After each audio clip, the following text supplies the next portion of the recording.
Imagination. Une série d'entretiens proposés par Alain Prochian, neurobiologiste, professeur au Collège de France.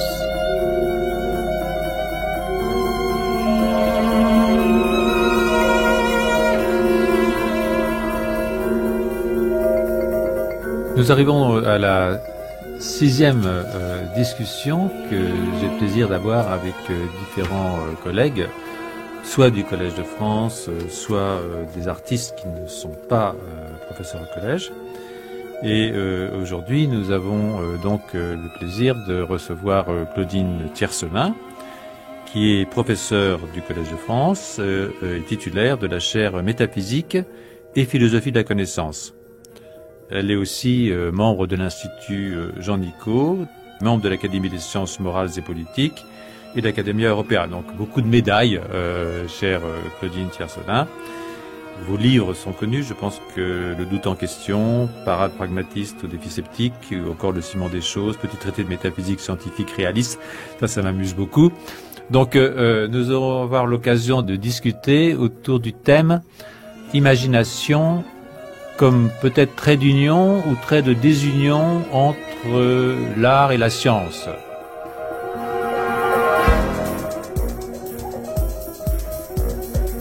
Chère Claudine Tiercelin, je suis donc ravi de vous accueillir aujourd'hui. Comme vous le savez, je ne suis pas philosophe, donc j'aurais un peu du mal à vous renvoyer la balle, mais si j'avais une position philosophique, elle ne serait pas tout à fait la même que la vôtre, parce que elle vient d'une pratique scientifique directe, donc peut-être un peu naïve. Et donc je suis très intéressé par la façon dont vous pensez le rôle de l'imagination dans la découverte scientifique. C'est-à-dire à quel moment on quitte d'une certaine façon la logique pure qui est nécessaire à un moment de toute façon dans la construction de théorèmes ou de théories, et à quel moment on quitte cette logique pure pour prendre le risque de l'imagination. Et quel rôle vous voyez à ce risque de l'imagination dans la découverte scientifique? Est-ce que c'est le risque de l'ignorance? Est-ce que c'est le sujet qui tout d'un coup se met à s'exprimer à travers une prise de risque? Est-ce qu'il faut l'éliminer? Est-ce qu'il est nécessaire? En ce qui concerne l'imagination, comme vous le dites fort bien, c'est vrai que souvent on présente l'imagination comme étant un risque relativement à ce que pourrait être la scientificité rigoureuse de la démarche scientifique. Mais je crois qu'il y a là, au fond, plusieurs, peut-être malentendus qu'il faut dissiper. D'abord, peut-être serait-il bon de dire que ce qui explique, au fond, qu'on y voit un risque, c'est que très souvent, l'imagination est entendue, comme elle l'a été très longtemps classiquement, comme quelque chose qui a trait à la passivité de l'esprit et comme étant lié précisément à la présence d'images, de copies, de ressemblances avec la réalité, et donc entachée par ce biais même classiquement d'erreur. Imagination, maîtresse d'erreur et de fausseté, d'autant plus fourbe qu'elle n'est pas toujours, dit l'autre, mais quand même, elle est quand même souvent fourbe. Et pourquoi est-elle pensée comme fourbe? Parce que on l'associe à l'idée que elle ne nous donne que des images des choses. Or, une image, c'est nécessairement quelque chose qui est en deçà de la réalité. C'est ce qui explique d'ailleurs pourquoi, dans la tradition philosophique classique, très souvent, l'imagination liée à la présence, au fond, d'images, lesquelles étaient pensées non seulement sur le modèle donc de la copie, de la ressemblance, mais comme ayant, au fond, un lien avec la perception. Notamment dans la tradition empirique, c'était tout à fait le cas, évidemment n'était pas quelque chose qui permettait d'accéder au fond à la quintessence de la pensée. On voit très bien comment Descartes dit les idées, quand elles sont comme des images des choses, c'est quand même évidemment quelque chose qui compte, mais ça n'est jamais aussi bien que lorsqu'on a une idée qui relève simplement de ce que l'on peut concevoir, d'où la distinction qu'il fait entre ce que l'on imagine et ce que l'on conçoit. On peut seulement concevoir un kiliogone, l'imaginer non, parce que l'imagination, elle est toujours liée à la perception et à quelque chose donc qui nous oblige à avoir une sorte de présence. Bon, chez les empiristes, évidemment, c'est lié aussi à toute l'idée que vous trouvez notamment chez David Hume, selon laquelle toutes nos idées, comme elles viennent au fond des impressions sensibles, l'imagination n'est jamais qu'un degré un petit peu supérieur au fond de vivacité éventuellement dans les idées, mais il n'y a pas de grande différence là-dedans. D'où, au fond, pendant très longtemps, l'impression qu'on avait que l'imagination était plutôt du côté de la passivité et de ce que Sartre aura appelé après aussi une certaine immanence. Bon. Mais justement, bon, déjà, on voit comment les philosophes, si vous reprenez ce que Kant dit du schème, le schème, c'est ce qui doit permettre de faire, au fond, le raccord entre la sensibilité et le concept, et le schématisme qui est rendu possible par le jeu de l'imagination, le jeu libre des facultés, c'est ce qui doit essayer de faire monter comme il faut la sauce. Bon, mais Kant reste assez quand même circonspect là-dessus. Voilà, donc pourquoi est-ce que, grosso modo, on peut concevoir dans la démarche scientifique qu'il y a un risque de l'imagination? C'est essentiellement pour cela, vous voyez. Mais, alors, ce risque, une fois qu'on a expliqué d'où il peut venir, cette idée d'un risque, est-ce qu'il est justifié? Vous avez dit dans votre question une deuxième chose importante. Vous avez dit, au fond, lorsque l'on quitte la logique pure et que l'on introduit l'imagination, est-ce que ça n'est pas là le risque? Eh bien, la première chose qu'il faudrait dire, c'est est-ce que véritablement, même dans la logique pure, on ne fait pas appel à l'imagination? Il y a par exemple un philosophe qui était en même temps un grand savant et un grand logicien, qui est un des fondateurs de la logique contemporaine, qui était le philosophe et logicien américain Charles Peirce, qui disait mais dans la déduction la plus élémentaire, je fais intervenir des images. Parce que lorsque je fais une déduction, eh bien, je construis une figure, ce qu'il appelait une icône, qui m'aide à penser la façon dont je passe d'une prémisse à la conclusion. Bon, c'est d'ailleurs ce que certains psychologues ont repris comme idée en parlant de la possibilité de construire des modèles mentaux, y compris même dans le raisonnement logique, mathématique premier. Vous voyez, d'ailleurs, les mathématiciens le savent, les mathématiques, c'est quand même une démarche qui vous fait éventuellement simplement déduire des corollaires, mais qui peut introduire aussi des étapes supplémentaires. Vous faites des pas théoriques, dans des raisonnements dits théorématiques, où on voit très bien comment se fait l'introduction précisément des images qui sont nécessaires pour passer à une sorte d'inventivité dans le raisonnement lui-même. Donc même au niveau de la logique, on peut dire déjà qu'on voit très bien. Donc il y a pas à avoir peur, même il n'y a pas de logique pure en un sens, si vous prenez en tout cas le paradigme même de la logique comme étant au fond le raisonnement déductif. Alors je dirais en ce qui concerne la démarche dans les sciences de la nature, cette fois, je pense que c'est à ça que vous faisiez aussi allusion. Évidemment, on voit très bien comment l'imagination peut jouer un rôle et avoir quelque chose de risqué, notamment dans la phase de découverte de l'hypothèse, parce que hypotheses non fingo, donc si l'homme de science a besoin de recourir à des hypothèses, à faire donc un exercice d'imagination dans l'élaboration même de son cadre de réflexion, dans ce qu'on a appelé la fameuse question de la logique de la découverte, il y a des chances pour que il manque peut-être de la rigueur suffisante. Et vous savez que classiquement, on a dit que justement, découvrir quelque chose dans les sciences c'est une chose, justifier c'est une autre. Donc il y a toute une querelle, notamment au XXe siècle, sur justement la question de savoir si on pouvait introduire un petit peu plus de rigueur tout en s'appuyant sur les hypothèses, et donc bien quelque chose qui relève de l'imagination, n'est-ce pas, au niveau même de l'engendrement de l'hypothèse. Alors là, justement, il y a des travaux qui ont repris aujourd'hui beaucoup de lustre, Et là encore, je vais être obligé de rappeler Peirce, parce que c'est lui qui le premier a montré comment, dans le raisonnement que vous introduisez pour essayer de donner un crédit à l'hypothèse que vous lancez, vous êtes obligé de faire appel à ce qu'il appelle une procédure abductive. Et cette abduction, c'est quelque chose comme un instinct, illume naturale, donc qui relève bien de quelque chose comme une forme, si vous voulez, d'expérience immédiate, et qui en même temps a déjà une sorte de forme inférentielle. Donc, qui a introduit déjà une forme judicative, laquelle peut ensuite, évidemment, s'intégrer donc dans un jugement auquel vous pourrez dire est-ce que ça colle sur le plan de la déduction, comment je peux, avec l'expérience ensuite, le confirmer. Donc, quel pourrait être, à quelque niveau que ce soit, dans la pratique scientifique, le risque que ferait courir l'imagination? Pour ma part, j'ai du mal à en voir un.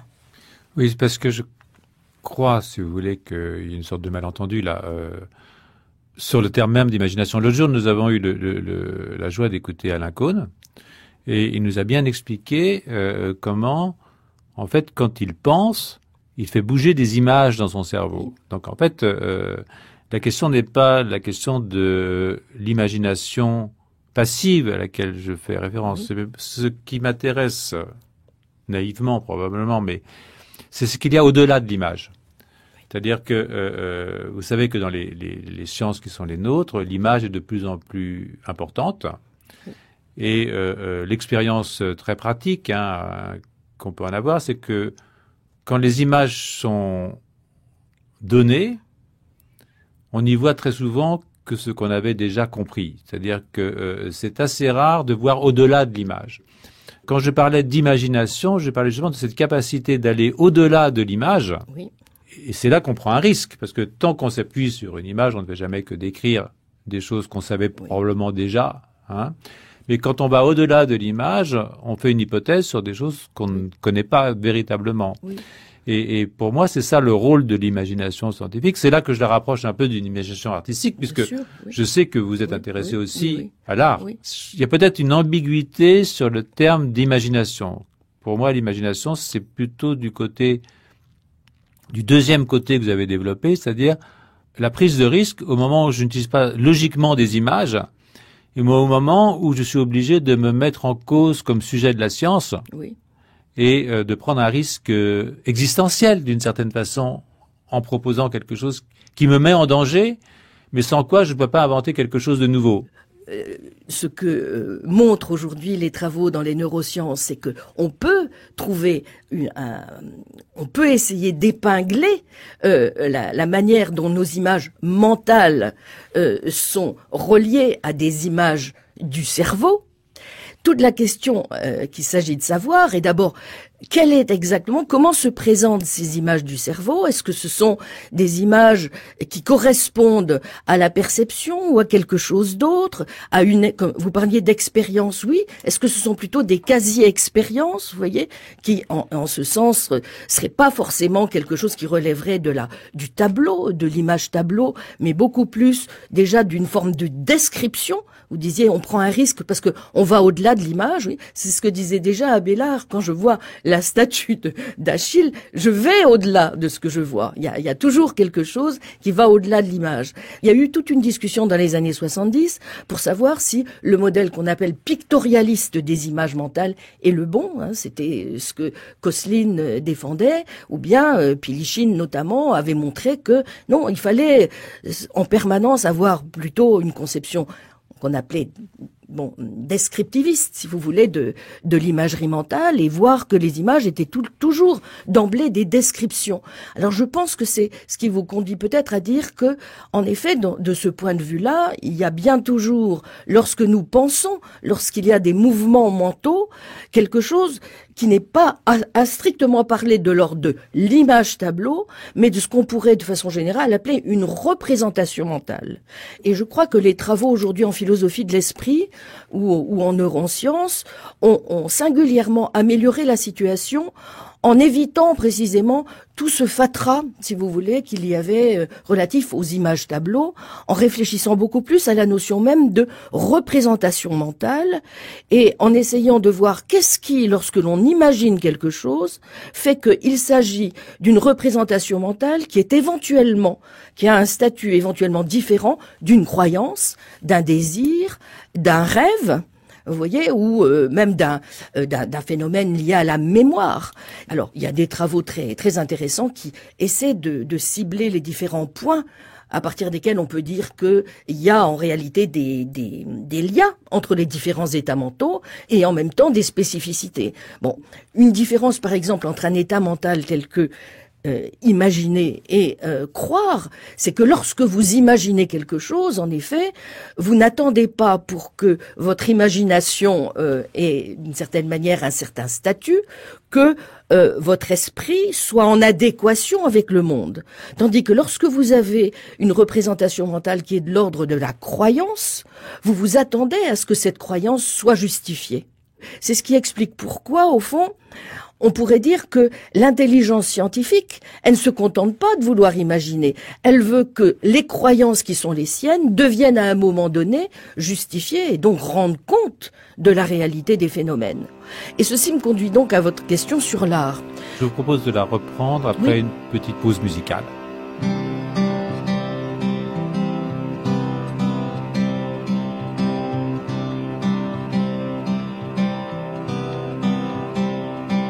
Ces pharaons iconiques, monuments d'Égypte, mythiques et antiques.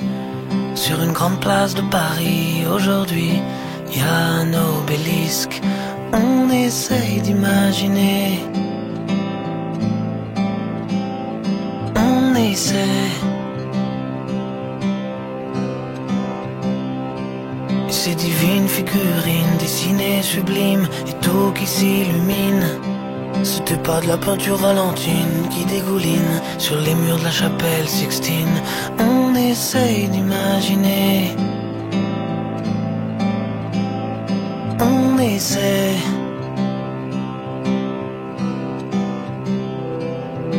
Allongés comme des limaces, on rêvasse.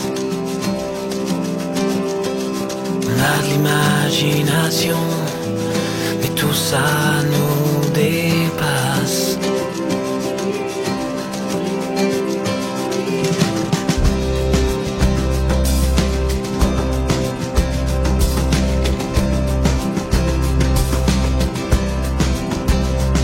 Et si tu regardes au bout de mon doigt, on aperçoit un petit poids. Neptune, dis-moi comment c'est chez toi. Il paraît qu'il fait froid. On essaye d'imaginer. On essaye. Je me mets à la fenêtre. Je regarde dans des lunettes. Je vois des gens dans des navettes toucher des planètes et tirer la queue des comètes. On essaye d'imaginer. On essaie. Allongés comme des limaces, on rêvasse. On a de l'imagination, mais tout ça nous dépasse. Allongés comme des limaces, on rêvasse. On a de l'imagination, mais tout ça, ça nous dépasse. France Culture, Imagination, Alain Prochian. Nous accueillons aujourd'hui Claudine Tiercelin, qui est professeure au Collège de France et titulaire de la chaire Métaphysique et Philosophie de la Connaissance. Et nous reprenons notre discussion sur le thème sur lequel je vous ai arrêté. Claudine, vous alliez nous parler un petit peu de l'art, je crois. Et puisque notre problème, c'est de voir ce qui trace un lien, mais aussi ce qui sépare. Et moi, j'y crois vraiment, ce qui sépare complètement les pratiques artistiques et les pratiques scientifiques. Oui, je ne suis pas complètement certaine qu'il faille à ce point les opposer. Bien sûr, il faut les séparer au sens où on peut considérer que la finalité de l'art n'est peut-être pas tout à fait la même que la finalité de la science. Parce qu'au fond, la finalité de la science, c'est d'abord la connaissance. C'est ce qui explique pourquoi je disais que lorsque l'on imagine quelque chose et lorsque l'on croit quelque chose, on a affaire à deux états mentaux différents. Mais évidemment, l'objectif n'est pas forcément le même. On peut penser que ce qui intéresse peut-être plus quelqu'un qui s'engage dans une démarche artistique, encore qu'on pourrait discuter. Après tout, certains artistes sont très préoccupés de la vérité, Dichtung und Wahrheit. Donc, il n'y a pas lieu forcément non plus de dire que l'art n'aurait pas une visée de connaissance. Je crois au contraire que ce serait tout à fait positiviste de considérer qu'il ne peut pas y avoir une connaissance artistique. La lecture de certains livres nous apprend plus, même de romans, nous apprend plus parfois sur l'humain. Bien sûr. Que certaines sciences plus expérimentales. Oui, mais pas forcément sur l'humain, d'ailleurs, sur un certain nombre de phénomènes qui ont trait tout simplement à ce qui est. Donc, de ce point de vue, en effet, il ne s'agit pas du tout d'opposer les deux démarches, au sens du moins de ce qu'elles pourraient apporter comme enrichissement. En revanche, c'est vrai que on peut dire peut-être aussi que la visée première de l'art, plutôt que la connaissance, c'est la compréhension ou la compréhension du monde, la compréhension des choses, là où, je répète, il me semble que la science, c'est d'abord une entreprise de connaissance qui a pour visée, en premier, la vérité. Il y a une question d'esthétique, quand même, qui est soulevée dans les deux domaines, d'ailleurs. Oui, vous voyez, plus on va, moins on trouve de différences dans la manière dont un savant envisage, construit des hypothèses, des modèles expérimentaux pour que son raisonnement puisse éventuellement s'engager dans tel ou tel à des expériences de pensée. On peut considérer que là aussi, sa démarche n'est pas totalement non artistique. Bon, simplement, je vois très bien ce que vous voulez dire, c'est-à-dire qu'il y a, par exemple, dans l'art, tout de même, il faut quand même pas se cacher derrière son petit doigt, un certain nombre de phénomènes qui entrent en ligne de compte, qui ont trait à ce que l'art, malgré tout, essentiellement, nous met en relation avec un univers fictionnel. Alors, il y a eu des travaux récents, justement, extrêmement intéressants, qui essaient de comprendre comment on peut essayer de faire travailler l'imagination dans le contexte de la fiction. Et essayer de voir comment, en comprenant un petit peu mieux ce qui se passe dans le cadre à la fois de l'imagination créatrice, mais aussi de ce que, par exemple, Grégory Curie appelle l'imagination récréative, on peut améliorer, au fond, nos capacités cognitives générales de simulation. Bon, et donc là encore, au fond, la simulation, c'est aussi quelque chose qui nous est utile dans les sciences, me semble-t-il. Mais dans l'art, évidemment, pourquoi est-ce que les travaux sur la fiction, sur l'imagination dans la fiction sont intéressants?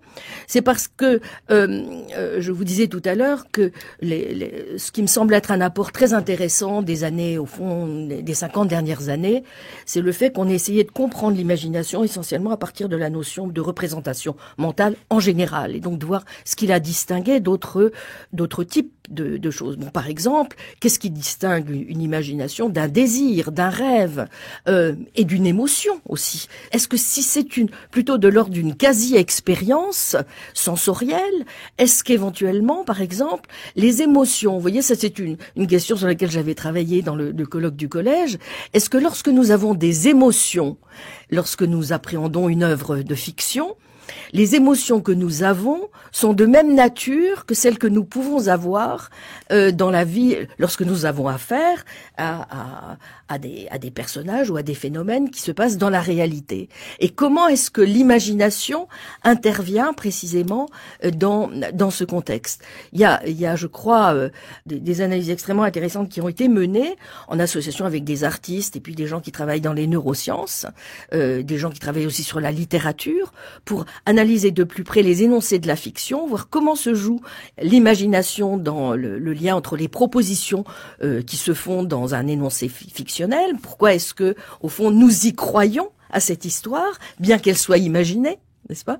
Et même comment nous pouvons éprouver certaines émotions dans la fiction. Ben ça, c'est un grand classique du paradoxe du comédien. C'est-à-dire que Exactement. vous allez avoir des comédiens qui miment un sentiment qu'ils n'éprouvent pas parce qu'ils ont tellement travaillé qu'ils sont tout à fait dans la technique de l'expression corporelle et que le type qui est dans sa chaise en face, lui, il éprouve les émotions comme si ça lui arrivait à lui personnellement. Oui. Je pense que Darwin, d'ailleurs, dans son livre de l'expression des sentiments chez l'homme et chez les animaux, montre bien il y a quelque chose d'évolutif là, de réaction émotionnelle qu'on a en face de certains traits physiques, de mimiques physiques, l'effroi,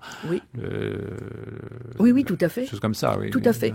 Ce qui est intéressant quand même, c'est que les travaux qui réfléchissent, qui sont partis, vous voyez, à la fois de travaux faits en littérature ou bien faits sur les émotions de façon générale, ou sur le rôle que pouvait, enfin, les relations qu'on pouvait introduire entre l'imagination et d'autres types d'expériences comme la perception ou le rêve ou ont permis de mieux comprendre, ça c'est des questions que vous connaissez mieux que moi, donc j'espère ne pas dire trop de bêtises, ont réussi à mieux faire comprendre justement quelle est la différence éventuellement entre l'imagination d'un être humain et l'imagination que peut avoir un animal. Vous voyez, c'est-à-dire, est-ce que ça fait intervenir le même genre de choses? Alors, tout dépend à quel endroit vous mettez le curseur, vous voyez, de l'état mental, quelle imagination. Si c'est quelque chose qui suppose, vous voyez, déjà un certain niveau conceptuel élaboré, ce qui ressort d'un certain nombre d'analyses qui ont été menées aussi, mais dans un autre contexte cette fois, vous voyez, sur ce qu'on appelle l'épistémologie des modalités, c'est-à-dire que quand vous imaginez quelque chose, vous essayez de voir si c'est concevable, si c'est possible. Et évidemment, les logiciens et les gens qui travaillent sur les modalités sont très intéressés à savoir jusqu'où nous pouvons aller, vous voyez, simplement à partir de la simple conception de quelque chose. Bon, mais si l'imagination est quelque chose qui oblige d'une certaine manière, vous voyez, à des opérations de simulation. Qu'est-ce que ça engage exactement comme prise de position sur justement ce qu'on pourrait appeler l'intelligence animale? De quoi sont capables? Où s'arrête, vous voyez, la frontière entre ce qui relèverait des compétences de l'animal et des compétences de l'homme? Alors, il semblerait, une des voies qui est proposée consiste à dire que, par exemple, chez les primates, certains primates, les primates ont la capacité de simuler quelque chose. Mais ils n'ont peut-être pas tout à fait, je crois que c'est quelque chose à quoi vous êtes acquis vous-même, la capacité à un moment donné, d'opérer sur le registre de ce que Curie appelle l'imagination récréative. C'est-à-dire être capable d'envisager les buts, la finalité, la capacité qu'on appelle en métacognition de lire l'esprit de son congénère, de telle manière qu'il puisse anticiper ce que le congénère va faire. Vous voyez, bon. Un enfant de 4 ans a une théorie de l'esprit très supérieure à celle d'un chimpanzé adulte. Exactement, voilà. Et là, théorie de l'esprit qui veut dire attribuer une intention ou une pensée à la personne ou à l'animal d'ailleurs qui est en face de vous. Oui. D'ailleurs, quand je regarde un chien, je m'inquiète toujours un tout petit peu parce que je ne sais pas ce qu'il pense. Lui ne se pose pas la question essentiellement, je crois. Oui, c'est vrai. Alors là, c'est très intéressant parce que l'imagerie cérébrale, au sens de l'imagerie médicale cérébrale, peut permettre de voir quelles sont les régions qui sont, avec une définition assez faible en fait, mais qui sont mises en action dans ces cas-là. Et on voit bien qu'il y a évidemment des différences très très grandes entre des régions du cortex le plus frontal chez Sapiens et même chez un chimpanzé, qui est notre cousin le plus proche. Cela étant dit, darwinien comme vous l'êtes et comme moi aussi, puisque nous sommes darwiniens et matérialistes, je le suppose, il y a forcément quelque chose de commun et de partagé entre toutes les espèces, et évidemment entre les deux espèces qui sont les plus proches, les chimpanzés pour faire bref, parce que bon, c'est pas vraiment Il y a deux espèces de Oui. chimpanzés que vous savez, et puis les humains. Oui, oui. Oui, ils n'ont pas une théorie de l'esprit. Ils en ont une, Voilà. mais si les singes pouvaient parler, on ne sait pas très bien ce qu'ils nous diraient. Voilà. Voilà. C'est un peu comme les lions de votre ami Wittgenstein. Oui, oui. C'est ça. La finalité de l'art. Qu'est-ce qu'on peut imaginer appeler une finalité de l'art? C'est-à-dire que la distinction, moi, que je ferais, c'est-à-dire que quand on parle art-science, par exemple, on fait souvent référence à l'esthétique, par exemple, d'une photo scientifique ou à la beauté d'une image, et moins à l'esthétique d'une démonstration qui correspond plus à ce que je penserais comme l'esthétique de la science, c'est-à-dire une belle équation ou une belle démonstration. D'ailleurs, on ne sait pas très bien ce que ça veut dire. En général, c'est plus elle est simple et plus elle est belle pour les scientifiques. Mais ça n'a pas grand-chose à voir avec une beauté artistique dont nous ne savons pas très bien, parce que la finalité de l'art, c'est quand même de produire des artefacts esthétiques, d'une certaine façon, ou du moins qui nous émeuvent, puisqu'on revient à cette histoire de provoquer une émotion chez un sapiens. Hein. C'est pas tout à fait la même chose, quand même. Comment est-ce qu'on peut distinguer les deux choses pour vous? Oh, je ne sais pas, je me sens tellement incompétente en art que et puis je pense que ce sont plutôt les artistes qui en parlent le mieux. Je suis toujours très gênée quand on va avoir deux artistes dans les deux prochaines séances donc ils en parleront, mais ce sont des artistes qui justement s'intéressent à la science. C'est pour ça que ils ont accepté de venir ici dans cette série. Ce que je voulais dire, c'est que il y a la question du sujet se pose quand même, dire ça, parce que les scientifiques ont quand même, et on fera peut-être une petite pause après, mais on reprendra là-dessus, mais les scientifiques ont quand même, dans l'idée, même s'il y a des sujets de la science, de produire des concepts qui, même s'ils sont évolutifs, parce que c'est pas de la religion, hein, les théories scientifiques évoluent bien entendu, ont un rapport avec une vérité, hein, pour lâcher le mot comme ça. Même si ce sont des vérités relatives, sans relativisme, parce que les théories évoluent. Sinon, ce seraient des dogmes religieux. Donc le sujet doit être évacué. À un certain niveau, à un moment, il faut évacuer le sujet, parce que c'est parce que vous ou moi qui provoquons une théorie scientifique, elle doit être la même, d'accord? Même si le chemin qui conduit peut être un tout petit peu différent.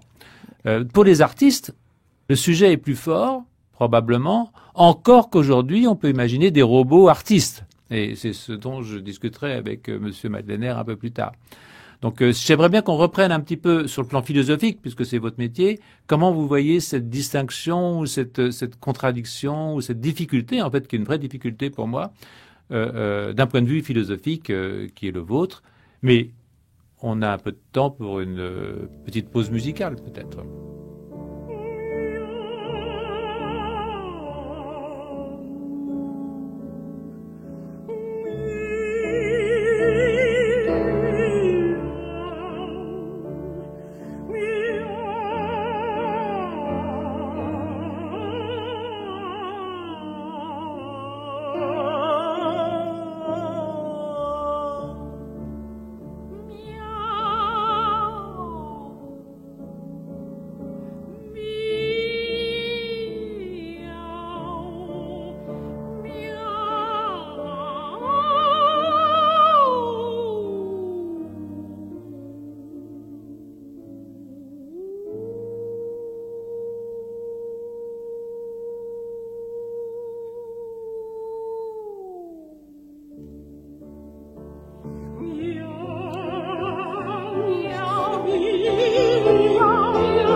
Oh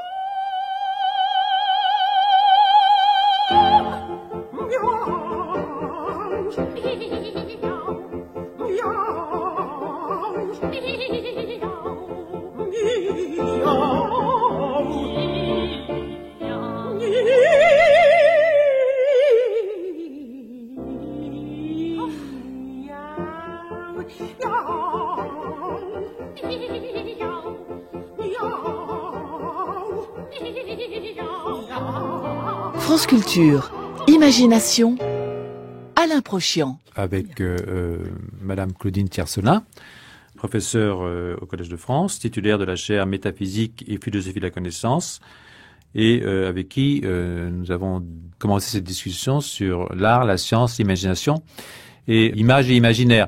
Et en fait, nous faisons cette distinction entre les images, bien entendu, et l'imagination, et la manipulation des images, et le travail de l'imagination dans la production des œuvres scientifiques et artistiques.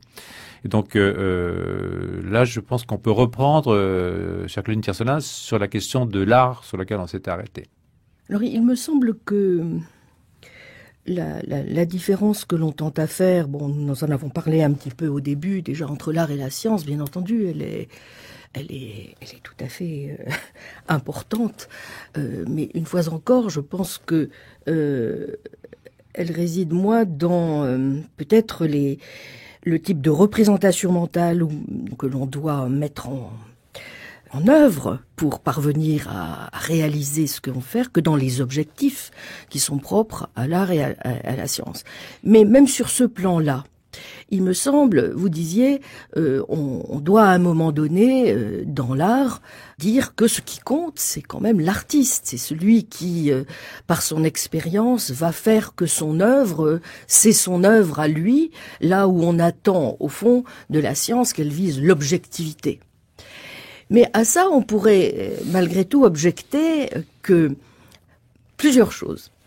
Premièrement, on pourrait faire valoir que même si, bien entendu, l'art ne peut pas se distinguer de l'artiste et donc de l'expérience, l'art est quand même ce qui permet de faire que l'on dépasse à un moment donné le niveau même de l'expérience pour élaborer une œuvre. Donc, il y a évidemment, on ne va pas faire tout un cours là-dessus, mais enfin, toute la question est de savoir aussi qu'est-ce qui est important pour l'artiste.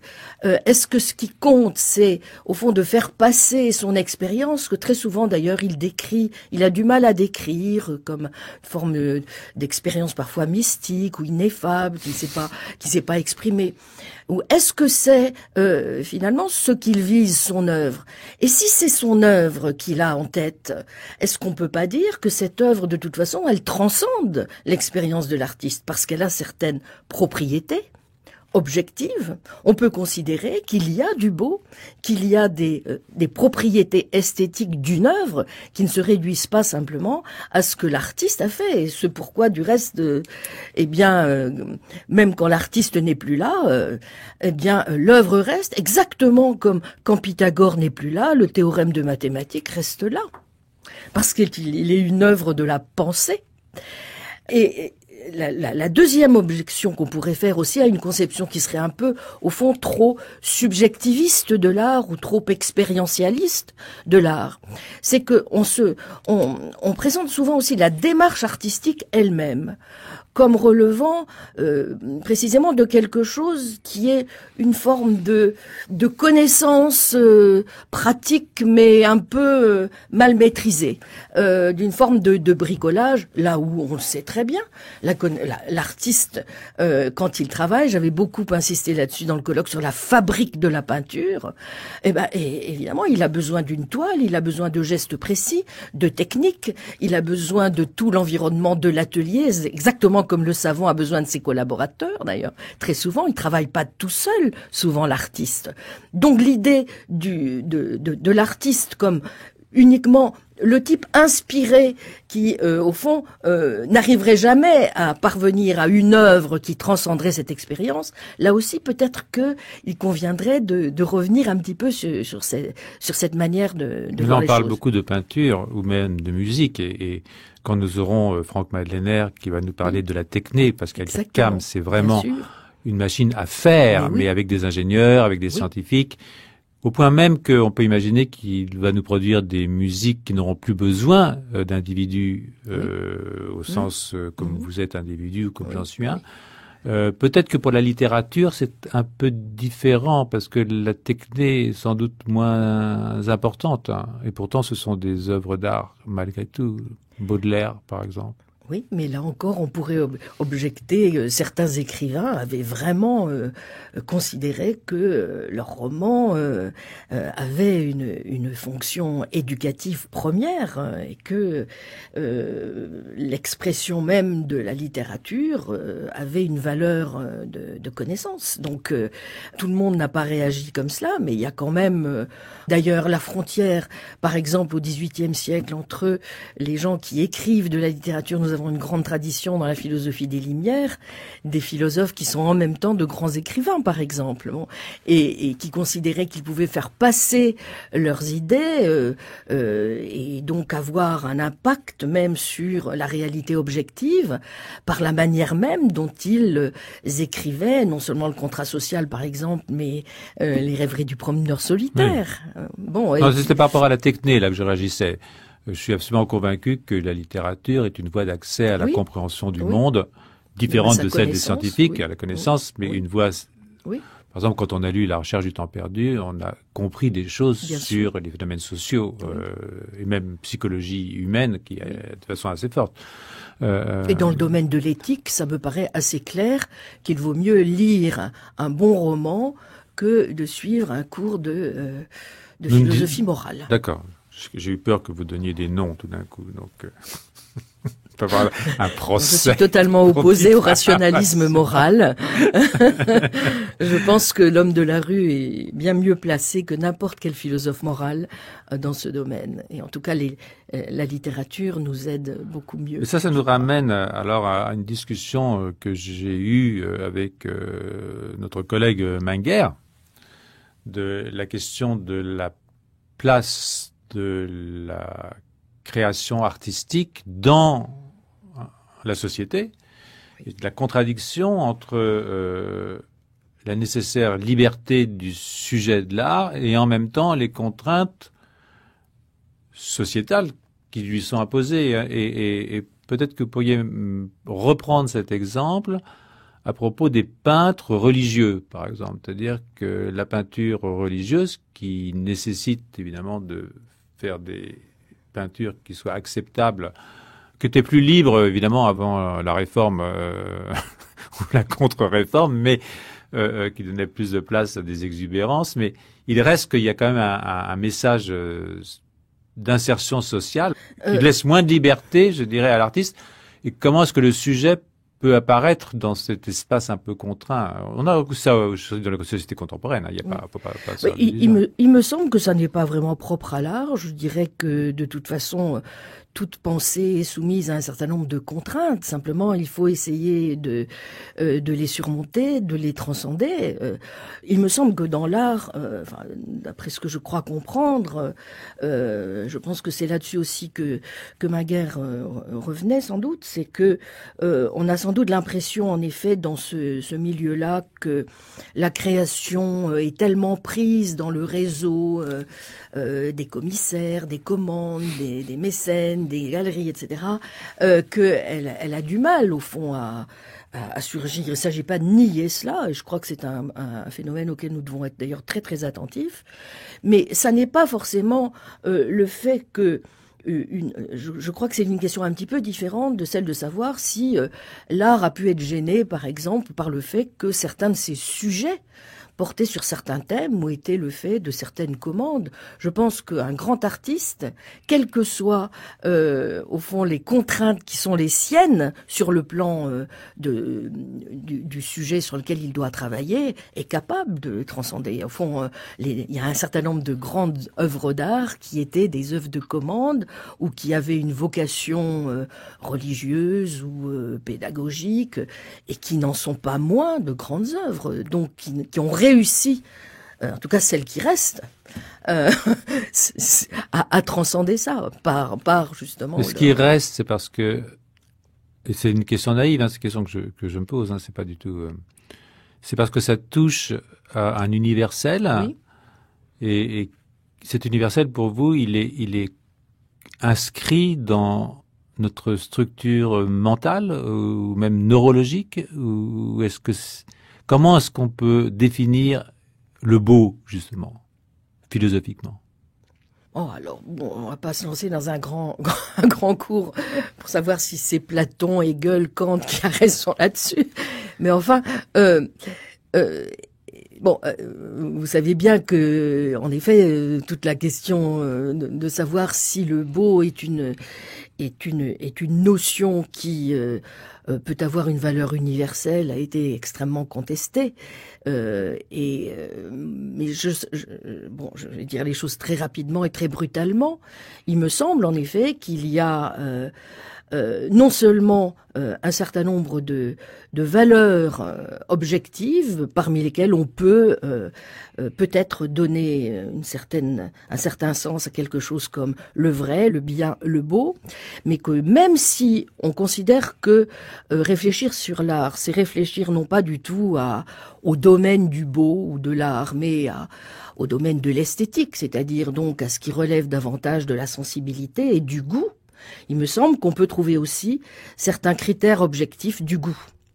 Et que ces critères objectifs du goût ne sont pas uniquement ceux qui sont déterminés par la société, par le sujet que l'on traite, par l'insertion dans telle ou telle époque, etc. Voilà. Pour le goût, c'est-à-dire je crois qu'il est assez admis aujourd'hui que le gras et le sucré, pour des raisons évolutives, c'est-à-dire qu'il a fallu accumuler des réserves pour que nos ancêtres chasseurs-cueilleurs puissent aller faire des dizaines, voire des quarantaines, enfin, on peut courir 40 kilomètres en gros, comme ça, évidemment pour aller chercher la nourriture. C'est sur le plan de le métabolisme est une force sélective très très forte dans l'évolution des humains en particulier.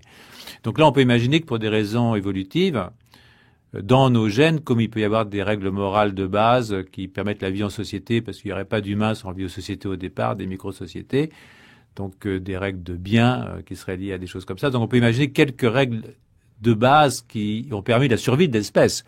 Une espèce dont on doit rappeler qu'elle est infiniment fragile, en particulier à la naissance. Imaginez ces 10 000 sapiens qui naissent grands comme ça et qui sont tellement appétissants quand on est un tigre ou un léopard dans le coin. Donc, il a fallu évidemment des règles extrêmement probablement innées, qui sont des bases génétiques et donc cérébrales, de comportements moraux peut-être, puis aussi de comportements gustatifs. Oui. Mais à partir de là, ça a quand même pas mal dérivé en fonction des histoires sociales ou des histoires. Oui, bien donc, sûr, oui. Et donc, quand un artiste produit une œuvre et qu'on dit c'est beau, essentiellement beau, c'est-à-dire que c'est beau indépendamment de tout critère historique, géographique ou sociétal, ça veut dire quoi?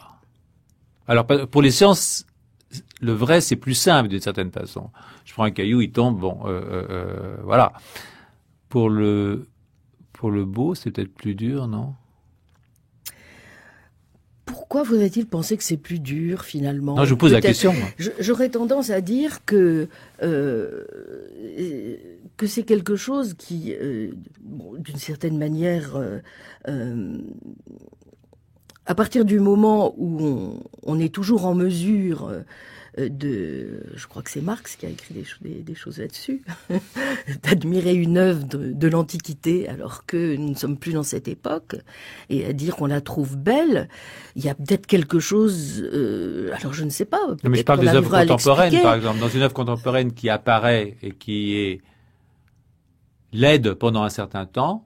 Pour qui? Pour une majorité de gens, et tout d'un coup devient belle. Une fois qu'elle était assimilée. Mais pour qui dit qu'elle est belle, qui dit qu'elle est... Comment est-ce que justement vous allez déterminer, sinon par en effet un examen des différents critères esthétiques, si l'individu qui dit que c'est beau et qui le lendemain décide que c'est laid, non, on est bien obligé à un certain moment en effet d'essayer d'avoir quelques canons, quelques critères de ce qui satisfait en effet à l'art. Je crois que c'est sans doute plus difficile à établir. Encore que je ne suis pas sûre que des artistes considéreraient que c'est plus difficile à établir. Bon, là, je parle vraiment, je parle en apesanteur. Hein, je n'ai pas suffisamment de compétences là-dessus. Mais a priori, je ne vois pas pourquoi ce serait plus difficile d'élaborer un certain nombre de critères objectifs de la beauté que de la vérité. Ça, voilà une proposition intéressante. Ce serait intéressant de... Sans donner dans le platonisme. Le seul critère objectif que je verrais, ce serait probablement, par exemple, imagerie cérébrale, de voir le plaisir que ça peut provoquer chez le spectateur ou chez celui qui crée. Oui, mais alors là, pardonnez-moi, mais enfin, vous rencontreriez quand même pas mal de difficultés. D'abord, vous supposeriez que est beau quelque chose qui fait plaisir. Donc, quelqu'un vous dirait, mais comment l'art, c'est justement pas forcément ce qui fait plaisir. Le plaisir peut être un obstacle, vous direz un puriste, à l'appréciation de ce qui est beau. Donc là, vous liez justement deux choses qui vont peut-être pas forcément de pair. On pourrait penser que ce qui est beau, c'est parce que, en un sens, ça transcende précisément ça. Et la deuxième difficulté que je verrais, c'est que vous faites un peu confiance en même temps à la neuroimagerie. Très peu. Justement, j'essaie de vous pousser pour voir. Bon, j'ai un petit peu écrit là-dessus. Je me souviens, à un colloque, une année au colloque de rentrée, j'avais un petit peu répondu à Denis Le Bihan en disant que j'avais quelques petites réserves sur les interprétations qu'on pouvait faire de la fameuse révolution de la neuroimagerie, parce que le problème des neuroimages, c'est celui de toutes les images que nous avons rapidement évoquées au début de l'entretien, savoir que une image en tant que telle, elle ne vous dit rien si vous n'avez pas la règle de traduction et d'interprétation. Si vous voyez l'image d'un petit bonhomme qui est sur une pente, si vous ne savez pas s'il monte ou s'il descend, votre image, elle ne vous dira rien. N'est-ce pas? Bon, donc... Non, vous connaissez mes réserves sur la neuroimagerie, de toute façon. Non, mais il faut que ce soit tout de même des réserves sensées. Dieu sait, on ne va tout de même pas être anti-scientiste dans cette émission et dire que il ne faut pas aller se précipiter, faire un scanner lorsque l'on a une attaque cérébrale. Donc, non. Voilà. Non, mais simplement, c'est vrai qu'il faut être en même temps circonspect. On parlait de cognition, on parlait pas de médecine. C'est-à-dire oui. que ce que les images, et c'est un petit peu à ça que j'aimerais vous pousser, qu'est-ce que les images qu'on peut voir dans un cerveau peuvent nous apprendre dans le domaine de la cognition si on n'a pas en amont déjà une théorie de la cognition. C'est-à-dire que quand on discute avec nos collègues cogniticiens, en fait, les images sont le résultat d'un calcul qui est lui-même le résultat d'une théorie du cerveau. C'est-à-dire que si Absolument. on ne sait pas comment ça fonctionne, on ne Oui. peut pas interpréter même l'image qu'on peut voir. Oui. Ça n'a rien à voir avec la coloration des réseaux de neurones. Non. Donc, il faut être critique, mais en même temps, évidemment, on ne peut pas dire que tout ça n'existe pas. Tout ça est très important pour comprendre comment fonctionne un cerveau. Et d'ailleurs, les différences qu'on voit entre les sapiens et les chimpanzés, pour beaucoup, relève d'analyse d'images, et en particulier, on a fait l'imagerie mentale d'un chimpanzé c'était un macaque, qui regardait le bon, la brute et le truand, le même film qu'un sapiens, et regardait quelles étaient les régions du cerveau qui étaient allumées aux mêmes scènes de cavaliers sur leurs chevaux. C'est très intéressant. Le cortex frontal est beaucoup plus excité chez le singe que chez le sapiens. Donc, pour des raisons qu'il faudra m'expliquer, peut-être que le singe se demande vraiment ce qui se passe. Oui. Donc, écoutez, j'étais très content de vous entendre, véritablement. Est-ce que vous pourriez donner juste une conclusion, si vous pouviez, sur cette question qui restait pour moi un peu sans réponse, qui est celle de l'importance dans des découvertes vraiment fondamentales du sujet. Par exemple, je me suis souvent posé la question, et je l'ai posée à Edith, et j'ai eu une réponse que je ne voudrais pas éditeur. Si j'avais toutes les connaissances qu'avait Darwin, et que je les mettais dans un ordinateur capable d'analyser logiquement toutes les connaissances qu'a Darwin? Est-ce que je ressors avec une théorie de l'évolution de la type que celle que Darwin nous a proposée, ou est-ce qu'il y a quelque chose de spécifique au fait que c'est Darwin qui était là et pas un autre? Alors là, moi, il me semble que le propre de la pensée, précisément, c'est à un moment donné de transcender ce qui relève de la simple représentation mentale. Et ce n'est pas parce que Pythagore a découvert le théorème, c'est pourquoi il a bien dû à un moment donné avoir une représentation mentale, que le théorème de Pythagore maintenant est accessible à tous. Pythagore, on l'a oublié, ça fait belle lurette. Donc il faut distinguer, comme disait très fermement Frege, ce qui est de l'ordre de la pensée et ce qui est de l'ordre des représentations mentales subjectives.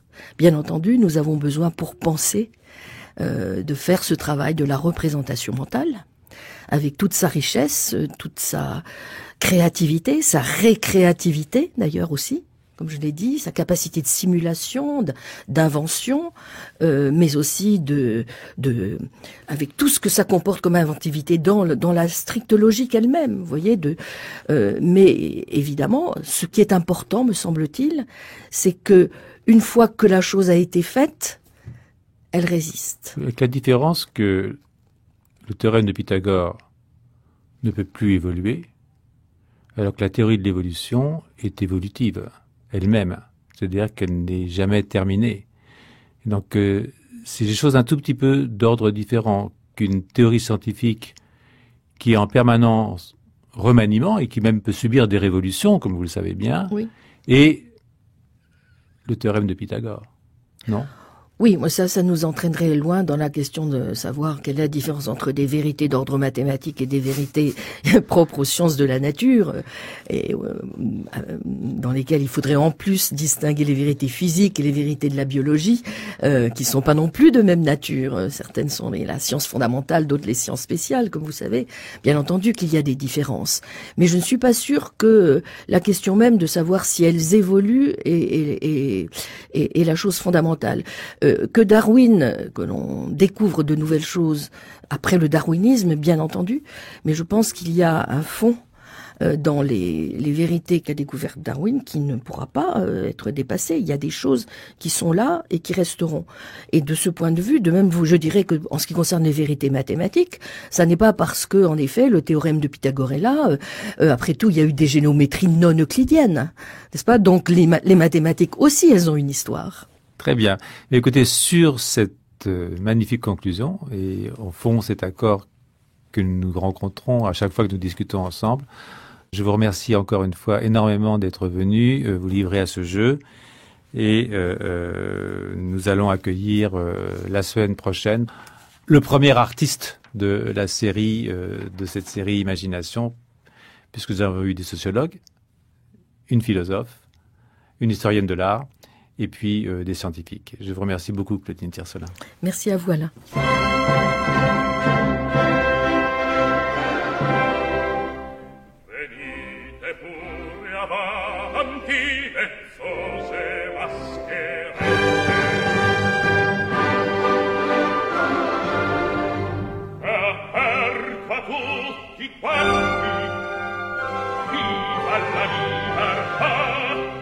Imagination par Alain Prochian.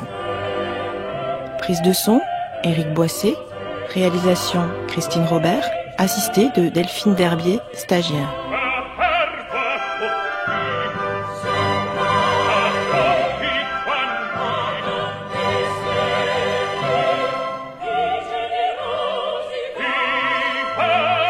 Thank you.